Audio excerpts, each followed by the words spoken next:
Yes hello everyone, हम बात कर रहे हैं सेक्शन 10 ऑफ आईबीसी 2016। अब तक हम बात कर चुके हैं कि फाइनेंशियल क्रेडिटर एप्लीकेशन दे सकता है आईबीसी को सेक्शन 7, ऑपरेशनल क्रेडिटर एप्लीकेशन दे सकता है सेक्शन 8 और 9। एक कॉर्पोरेट डेटर खुद भी अपनी इंसॉल्वेंसी लिक्विडेशन के लिए आईबीसी में एजुडिकेटिंग अथॉरिटी को एप्लीकेशन दे सकता है। वो भी बोल सकता है कि मैं इंसॉल्वेंट हो गया हूँ, मैं अपनी लायबिलिटीज नहीं पे कर पा रहा हूँ, तो एक कॉर्पोरेट डेटर खुद भी एजुडिकेटिंग अथॉरिटी को एप्लीकेशन दे सकता है जब कोई कॉर्पोरेट डेटर डिफॉल्ट करेगा।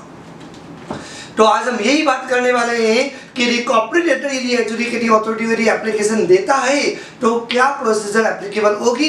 तो आज हम बात करेंगे section 10 of IBC 2016, initiation of CIRP, corporate insolvency resolution process by corporate applicant. तो ऐसा करोगे, क्या बोला मैंने? Corporate applicant. सर आप तो बताने वाले थे कि कॉर्पोरेट डेटर, सर या तो कॉर्पोरेट एप्लीकेंट है। कॉर्पोरेट डेटर हमें समझ में आता है जिसको पैसा देना है, और कॉर्पोरेट डेटर कौन होगा? कंपनी होगी, LLP होगी, कोई भी बॉडी होगी जो स्टेब्लिश्ड अंडर एनी लॉ, जिसकी लिमिटेड लायबिलिटी होगी। बार बार बोल चुका हूँ, फाइनेंशियल सर्विस प्रोवाइडर कवर्ड नहीं होगा इसमें कॉर्पोरेट डेटर में। सर समझ में आ गया? बिल्कुल आ गया है सर। इन्होंने कॉर्पोरेट वर्ड यूज कहाँ किया है? कॉर्पोरेट एप्लीकेंट का मतलब कॉर्पोरेट डेटर ही। वेरी गुड सर, क्या ओनली कॉर्पोरेट डेटर ही है? No, corporate applicant is a wider term. एक बार अपन पहले पूरी प्रोसीजर पढ़ेंगे, फिर इसको मैं डिफाइन कर दूंगा, लेकिन तुम्हें मजा नहीं आएगा, इसे थोड़ा सा इंट्रो दे देता हूं। कॉर्पोरेट एप्लीकेंट के बारे में प्रॉपर डेफिनेशन इस प्रोसेस के बाद में तुम्हें लिखवा दूंगा कि क्या है, कौन है ये कॉर्पोरेट एप्लीकेंट। लेकिन आगे बढ़ने से पहले ये समझ में आ गया कि जो कॉर्पोरेट एप्लीकेंट है ना, वो वाइडर टर्म है। इसका मतलब वाइडर टर्म का मतलब ये हुआ कि अपन एग्जाम्पल से लेते हैं। For example corporate debtor, for example ABC limited. मैं किसकी बात कर रहा हूँ? ABC लिमिटेड की बात कर रहा हूँ। For example there is a company ABC limited. Company भी हो सकती है, LLP भी हो सकती है, तो मैं कंपनी का एग्जाम्पल ले रहा हूँ। कंपनी ABC लिमिटेड है, डेटर है। कोई कंफ्यूजन? तो डेटर कंपनी खुद ABC लिमिटेड एजुडिकेटिंग अथॉरिटी को एप्लीकेशन दे सकती है। हमने डिफॉल्ट कर दिया है, फाइनेंशियल क्रेडिटर ने पैसा मांगा, हम दे नहीं पा रहे, वो भी एप्लीकेशन दे सकते थे, लेकिन उन्हें एप्लीकेशन नहीं दी, तो कॉर्पोरेटर खुद बोल सकता है हम लायबिलिटीज पे नहीं कर पा रहे, हम डिफॉल्ट पे डिफॉल्ट किए जा रहे हैं। तो यदि डिफॉल्ट करते हो, डिफॉल्ट में पता है मिनिमम डिफॉल्ट कितना होना चाहिए? ₹1 करोड़। मिनिमम डिफॉल्ट कितना होना चाहिए? ₹1 करोड़। तो ये कॉर्पोरेटर यदि खुद डिफॉल्ट करता है, तो ये कॉर्पोरेटर कौन है यहाँ पे? ABC limited. तो ABC लिमिटेड खुद भी एप्लीकेशन दे सकती है एजुडिकेटिंग अथॉरिटी को। ये ABC लिमिटेड कंपनी के फॉर्म में है, तो इसके जो भी मेंबर है, जो ऑथोराइज्ड है, और यदि ये कॉर्पोरेटर कंपनी की जगह यदि LLP होता, और ये LLP होते ही, तो यदि LLP के फॉर्म में बिजनेस कर रहे हो, तो मेंबर की जगह हम क्या वर्ड यूज करते? पार्टनर। तो जो भी मेंबर है, जो भी पार्टनर है कॉर्पोरेटर के, वो भी जो ऑथोराइज्ड है, वो भी एप्लीकेशन दे सकते हैं। मतलब कंपनी खुद एप्लीकेशन दे सकती है, उस कंपनी के जो मेंबर्स है, LLP के जो पार्टनर्स है, जो ऑथोराइज्ड है, एक मेंबर भी एप्लीकेशन दे सकता है। किसको? एजुडिकेटिंग अथॉरिटी को। हम अपनी लायबिलिटीज पे नहीं कर पा रहे हैं। इस कंपनी के जो CEO है, जो CFO है, वो भी एप्लीकेशन दे सकते हैं। मैं डिटेल में आगे समझाऊंगा तुम्हें, बहुत इंपॉर्टेंट बात। अभी सिर्फ इंट दे देता हूं। लॉ में CEO CFO दिया हुआ नहीं था, ये इंटरप्रेट कैसे किया जब मैं डेफिनेशन लगाऊंगा उस समय बताऊंगा, लेकिन एक बार समझ में आ गया है। इसलिए हमने कॉर्पोरेट डेटर वर्ड यूज नहीं किया। कॉर्पोरेट डेटर का मतलब सिर्फ ABC लिमिटेड होता, हमने यहाँ पे वाइडर टर्म यूज किया, कॉर्पोरेट एप्लीकेंट। कॉर्पोरेट एप्लीकेंट का मतलब ये हुआ कि ABC लिमिटेड खुद उस ABC लिमिटेड के पार्टनर्स, मेंबर्स, या उस कंपनी का जो मैनेजमेंट देखता है CEO, या जो उसके फाइनेंशियल ऑपरेशन देखता है CFO, ये लोग, कौन से लोग? ये लोग, that is a corporate applicant. यदि ये डिफॉल्ट कमिट करते हैं, तो ये एप्लीकेशन देंगे एजुडिकेटिंग अथॉरिटी, और यहाँ पे एजुडिकेटिंग अथॉरिटी कौन होती है? That is the NCLT। तो एप्लीकेशन देंगे, और मैंने पहले ही ग्रास की बात बता दी थी, जब भी जब भी फाइनेंशियल क्रेडिटर या ऑपरेशनल क्रेडिटर या कॉर्पोरेट एप्लीकेंट खुद यदि एप्लीकेशन देंगे किसको, एडजुडिकेटिंग अथॉरिटी को, तो 3 चीजें लपका मार देना कि ये एप्लीकेशन स्पेसिफाइड फॉर्म में होगी, स्पेसिफाइड फीस में होगी और within the specified manner. ये application is given to adjudicating authority.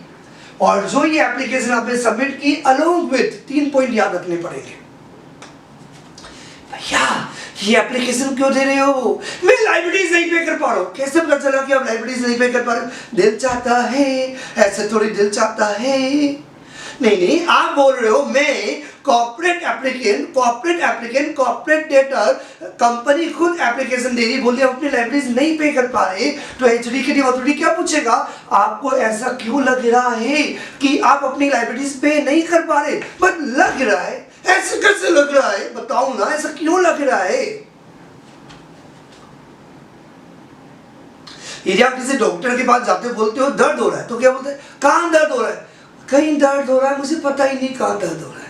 भाई देवदास है क्या तू? तो सिंपल सा पॉइंट है, यदि आप बोल रहे हो कि आप लाइब्रेरीज नहीं पे कर पा रहे हो, तो क्या इसका कोई एविडेंस है? बिल्कुल है ना सर। बुक्स ऑफ अकाउंट्स में जैसे ही देखेंगे कंपनी की कितनी एसेट है, कंपनी की कितनी लाइब्रेरीज है, जब कंपनी की एसेट और लाइब्रेरीज को आपस में कंपेयर करोगे तो कंपेयर करके अपने आप समझ में आ जाएगा कि कंपनी अपनी लाइब्रेरीज नहीं पे कर पा रही है। तो बताओ ना, तो इट मींस जब ये कॉर्पोरेट डेटर कंपनी जब एप्लीकेशन देगी, तो जब ये एप्लीकेशन दोगे आप एडजुडिकेटिंग अथॉरिटी को, जो भी कॉर्पोरेट एप्लीकेशन देगा, ये एप्लीकेंट को 3 चीजें, पहला पॉइंट, फर्स्ट पॉइंट, एप्लीकेशन के साथ क्या लगाना पड़ेगा, एप्लीकेशन के इंफॉर्मेशन देनी पड़ेगी, जो भी बुक्स और अकाउंट्स है और एनी अदर डॉक्यूमेंट जो भी प्रिस्क्राइब्ड होंगे, वो सारी इंफॉर्मेशन आपको देनी पड़ेगी। मेनली बुक्स और अकाउंट्स से बताने के लिए कि हम इंसॉल्वेंट हैं, अपनी लाइब्रेरीज को पे नहीं कर पा रहे।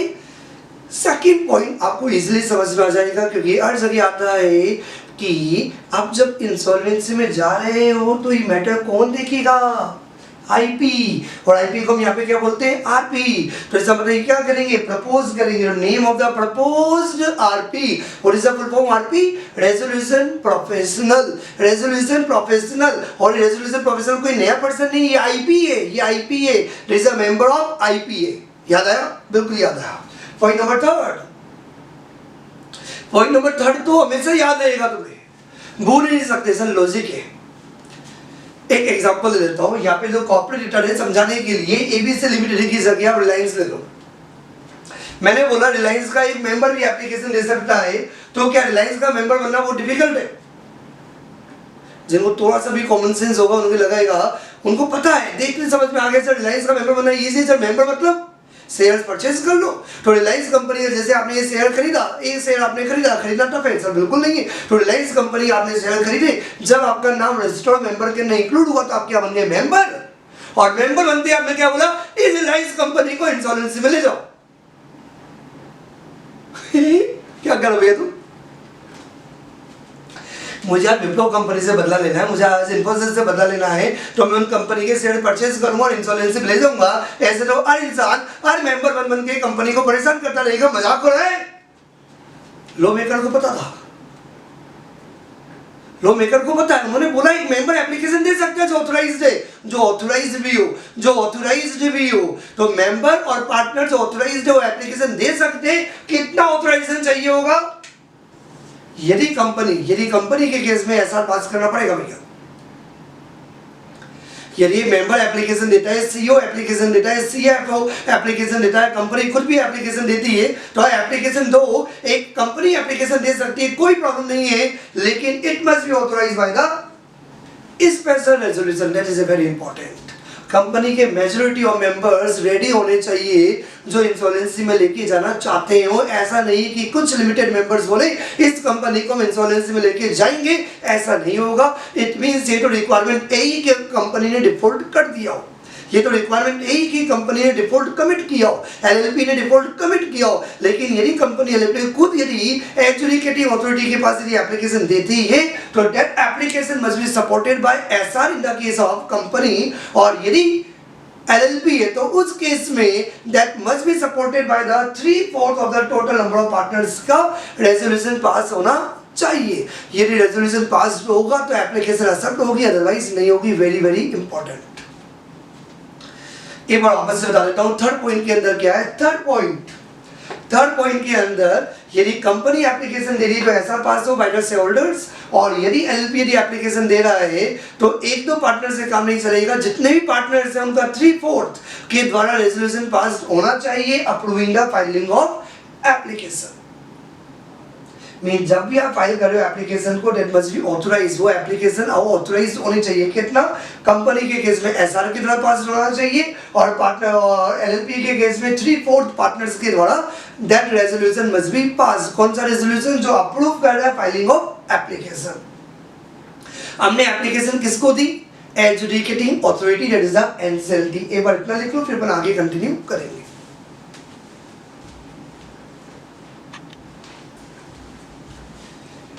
When the application has been submitted to adjudicating authority, now adjudicating authority within, sir ये टाइम पीरियड तो और जगह सेम है।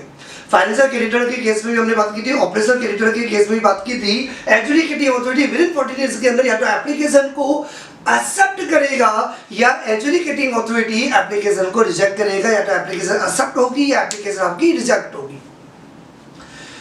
बहुत जनरल बात है, बहुत इजी है। जब अपने फाइनेंशियल क्रेडिटर और ऑपरेशनल क्रेडिटर बहुत डिटेल में पढ़ चुके हैं तो इजीली तुम बता दोगे। और अगेन मैंने यहाँ पे नहीं लिखा, तुम देख के बता सकते हो कि कब एडजुडिकेटिंग अथॉरिटी, और एडजुडिकेटिंग अथॉरिटी को 14 डेज का टाइम पीरियड दिया गया है। ये adjudicating authority with in 14 days, within 14 days from the date of receipt of application, जब एप्लीकेशन मिली उस एप्लीकेशन से 14 डेज में एडजुडिकेटिंग अथॉरिटी या तो एप्लीकेशन को एक्सेप्ट करेगा या एप्लीकेशन रिजेक्ट करेगा। तुम्हें देख के ये बताना पड़ेगा कि कब एडजुडिकेटिंग अथॉरिटी एप्लीकेशन एक्सेप्ट करने वाला और कब रिजेक्ट करने वाला है। यदि एप्लीकेशन कंप्लीट है, मींस कॉर्पोरेट एप्लीकेंट खुद अपने लिए अपनी इंसॉल्वेंसी के लिए जो एप्लीकेशन लेके जा रहा है वो एप्लीकेशन बिल्कुल कंप्लीट है, and no disciplinary proceeding pending against the जो प्रपोज्ड आरपी है, जो भी आरपी आपने प्रपोज किया उस प्रपोज्ड आरपी के अगेंस्ट कोई भी डिसिप्लिनरी प्रोसीडिंग सिर्फ पेंडिंग नहीं है। आप बोल सकते हो मतलब यहाँ पे चलेगा प्रपोज्ड आरपी, जो भी आरपी प्रपोज्ड है, तो जो भी आरपी आपके द्वारा प्रपोज किया जा रहा है उसके अगेंस्ट कोई भी डिसिप्लिनरी प्रोसीडिंग पेंडिंग नहीं है, पेंडिंग भी नहीं है, एप्लीकेशन भी बिल्कुल कंप्लीट है, तो ऑब्वियसली एडजुडिकेटिंग अथॉरिटी बोलेगा कोई प्रॉब्लम नहीं है, तो ए एक्सेप्ट द एप्लीकेशन। ग्रेट, समझ में आ गई ये बात। लेकिन यदि एप्लीकेशन कंप्लीट नहीं है तो तुम्हें पता है कि ये एडजुडिकेटिंग अथॉरिटी पहले एप्लीकेशन को कंप्लीट करने के लिए बोलेगा, तो अभी तो एक बार रिजेक्ट करेगा, लेकिन रिजेक्ट करने से पहले याद आ रहा होगा, अपन आगे कंटिन्यू करेंगे, लेकिन बात समझ में आ रही है। यदि एडजुडिकेटिंग अथॉरिटी यदि लगता है 14 डेज में एप्लीकेशन कंप्लीट नहीं है या डिसिप्लिनरी प्रोसीडिंग पेंडिंग है अगेंस्ट द प्रपोज्ड आरपी, तो ए विल रिजेक्ट द एप्लीकेशन। जो भी एप्लीकेशन सबमिट की जा रही है बाय द कॉर्पोरेट एप्लीकेंट, एक बार ए एप्लीकेशन रिजेक्ट कर देगा, लेकिन ओनली वन पॉइंट अभी बाकी है कुछ, तो एक बार जल्दी से लिख लो। इसके आगे ये वाला पॉइंट अपना कंटिन्यू रहेगा। कौन सा पॉइंट? यदि एप्लीकेशन यदि इनकम्प्लीट हुई, तो पहले भी हमने पढ़ा था, याद आ रहा है सर? याद आ रहा है, बिल्कुल याद आ रहा है। क्या सर? यदि एप्लीकेशन इनकम्प्लीट होती ना तो ए कंप्लीट करने के लिए बोलता है, फोन करके नहीं बोलता, क्या करता है? नोटिस देता है। तो अपन लिखेंगे, अपन समझेंगे, एक बार जल्दी से लिख लो फटाफट।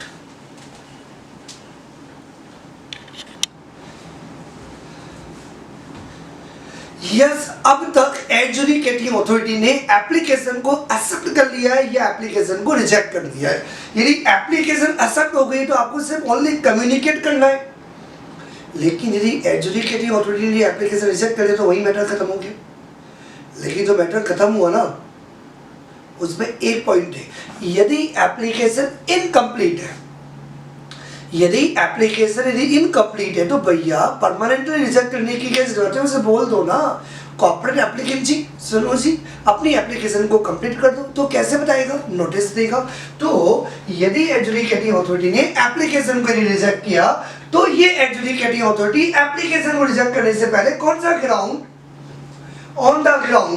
On the ground the application is incomplete, the notice will be given to applicant. What applicant? Who is the applicant? Corporate applicant, that is a corporate debtor. या कॉर्पोरेटर के जो भी ऑपरेशंस मैनेज करता है, जो भी सीईओ है, जो भी फाइनेंशियल ऑपरेशंस को देखता है, तो वो जो कॉर्पोरेटर के जो कनेक्टेड लोग हैं, मैनेजमेंट वाले जो लोग हैं, फाइनेंशियल ऑपरेशंस को कंट्रोल करने वाले जो लोग हैं, वो जो कॉर्पोरेट एप्लीकेंट है उसको नोटिस दिया जाएगा। क्या करने के लिए? 7 दिनों के अंदर। नोटिस के 7 दिनों के अंदर क्या करना होगा एप्लीकेंट को? तो एप्लीकेंट को नोटिस के 7 दिनों के अंदर जो भी डिफेक्ट है उस डिफेक्ट को रेक्टिफाई करना होगा, या तो रेक्टिफाई कर देगा या रेक्टिफाई नहीं करेगा। और ये 7 दिनों के अंदर यदि एप्लीकेंट रेक्टिफाई कर देता है तो एडजुडिकेटिंग अथॉरिटी एप्लीकेशन को एक्सेप्ट कर लेगी। लेकिन यदि एप्लीकेंट ने 7 दिनों के अंदर यदि जो भी डिफेक्ट है एप्लीकेशन के अंदर उसे रेक्टिफाई नहीं किया तो a reject the application. Whether application is accepted or rejected, that order, किसका ऑर्डर? एडजुडिकेटिंग अथॉरिटी का जो ऑर्डर है that will be communicated to corporate applicant. ये अपनी प्रोसेस थी सेक्शन 10 की ऑफ द आईबीसी 2016। तुम लोगों को ये समझ में आ गई। नोट नंबर 1, नोट नंबर 1 से पहले अपन एक काम कर सकते हैं, जो अपन हर जगह लिखते हैं अपना एक नोट, फुल नोट आप एक लिख सकते हो। एक नोट है अपना, कौन सा नोट जो अपन हर जगह लिखते हैं उसे अपन नोट नंबर 2 बोल देते हैं, क्योंकि नोट नंबर 1 मैंने ऑलरेडी कॉर्पोरेट एप्लीकेंट को डिफाइन कर रहा हूँ, जो ऑलरेडी मैंने डिफाइन कर दिया था, जो लिख दिया मैंने अभी। फाइनेंशियल क्रेडिटर में भी मैंने बताया तुम लोगों को, ऑपरेशनल क्रेडिटर में भी बताया था। फाइनेंशियल क्रेडिटर, ऑपरेशनल क्रेडिटर में जब लास्ट में जब प्रोसेस कंप्लीट हुई थी तो क्या बताया था?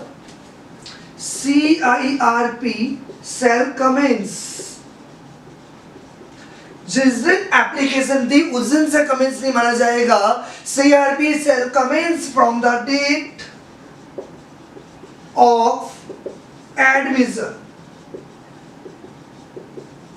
Of application